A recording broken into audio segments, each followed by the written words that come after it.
In 2021, a staggering trend of people left the job market, more commonly known as the Great Resignation. According to Pew Research, the nation's quit rate reached a 20-year high last November, and the resignations have been felt across the country, including law enforcement here in the Rogue Valley. Over the past few years, the Ashland Police Department has faced several setbacks. The impact of the coronavirus pandemic hurt local tourism, which is a key funding stream for the city. The finances of the city necessitated that we make some cutbacks. So it wasn't that we lost staffing because people got COVID.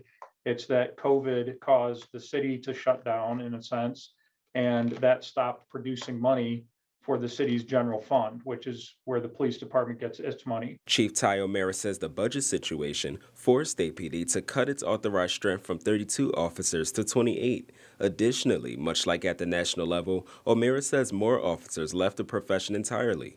Because of that, his unit went down from 28 to 20 as of this March. That's unprecedented in my 12 years at the Ashland Police Department. Normally, when people get into law enforcement, they stay in law enforcement until they retire, or they're compelled to leave for some reason. O'Mara is also noticing a trend of veteran officers going into retirement early. He's hoping that doesn't continue. Seasoned veteran career police officers leaving before retirement just to go do something else. We had 4 do that last year, and I've never seen that before. As of October, the department has 23 officers employed, with 20 of them currently on patrol. The other 3 are at the police academy, but that process alone could take months. At the very least, O'Mara says they're making sure there's enough officers on the streets and in the community. Patrol, of course, is the backbone of the department, and we're continuing to staff that at minimum levels. And we're still responding to all the calls for service. But hope is on the horizon for the APD force. I didn't put the sign on your door, Sandra, but I really think you know who did. Oregon Shakespeare Festival announced drastic new changes ahead of its upcoming season, including low ticket prices and a mix of new and classic shows. In late September, the organization also shared that it surpassed its fundraising goal.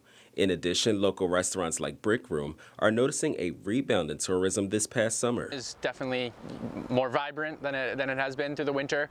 And even into the spring, we saw it kind of come up again. In Ashland, a 5% city tax is applied to any prepared meals like at restaurants that goes towards the city's general fund, all adding to an optimistic future for Chief O'Mara. We seem to be heading back towards some level of normalcy, and hopefully the hotels and the restaurants and bars will be filled, and everybody can start making some money again.